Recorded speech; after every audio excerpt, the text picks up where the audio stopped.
Fatkeqësisht sot të ndërrozur, shikoni sa gjuhë e urrëties është për hap mesin tonë. Është shqetësuese.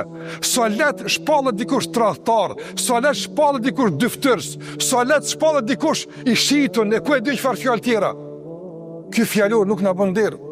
Ky fjalor me këtë tension kaq të rrezikshëm, me këtë mbushje të urrëties që nuk kurset as një figurë, as një kontribut, as një e kaluar, është shqetësues. Nga se kjo mbjell fesat mes njerëzve, përqarje mes njerëzve, tabore mes njerëzve, e ku ka tabore, e ku ka barikada, e ku ka përqarje, s'ka ndërtim vendit.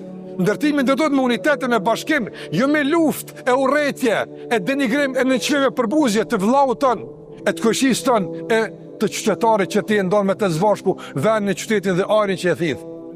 Prandaj adhurimi e mëson besimtarin që me di si me i trajtu problemet, me di si me i trajtu të metat, por jo me i shëndru në luftë kundër tjetrit, por jo me bo fesad të, duke i rujt fillimisht raportet me familjen, me individin, me fëqinjve dhe shoqërisë në përgjithësi.